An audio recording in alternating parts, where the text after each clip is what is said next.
The roguelite sci-fi shooter Gunhead is a sequel to 2017's Cryptark, a game which I've never played and, unlike its sequel, is very 2D. Its presence can be felt while playing Gunhead not because you're missing out on setup, but because Gunhead feels like a game boldly intent on taking advantage of its 3D space. Gameplay styles and traversal options created in fealty of this new dimension are combat rooms that are way more vertical than otherwise, and the fact that all levels take place inside of ships that can be exited and flown above or below, letting you jump to adjacent rooms or skip them altogether if you take a quick trip out the airlock. Its actual shooting is floaty, and its build variety only meaningfully sustains about 5 to 6 hours worth of runs, but its navigational freedom anchor those runs inside of an enjoyable high-speed framework that lets you pick and choose which challenges you want to undertake and which you want to fly right by. The result is a fun, if finite, roguelite shooter.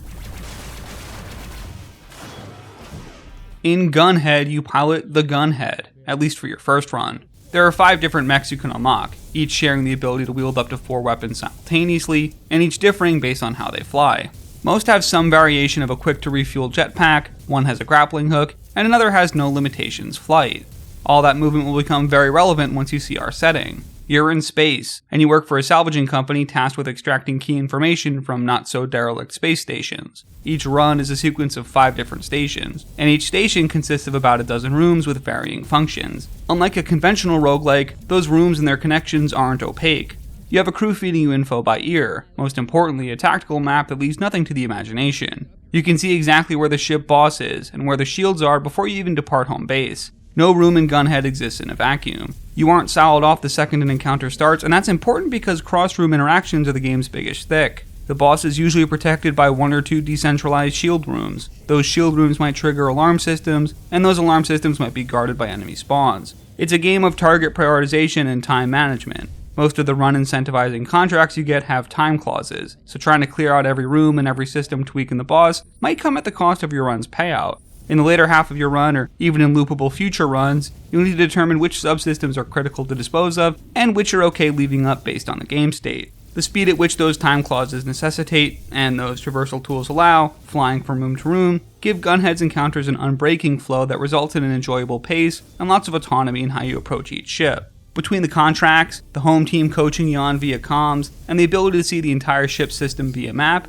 there's an almost heist-like quality to the infiltration of each of these spaceships. You can also quickly travel from wing to wing of the vessels thanks to the many airlocks that lead outside. If an encounter is going south, you can just book it for space and re-enter through a different portal, assuming you can squeeze in the 2-second gate opening animation before dying. It's a cool trick and helps give the ships themselves a sense of tangibility. They are literally pieces of construction out here in the vacuum of space that you can circumnavigate. Sadly, the ability to exfiltrate is used as little more than an exterior hallway. There's no encounters or events outside, sans some cannon shooting at you, and the samey visual designs of all the ships don't help sell the fantasy either.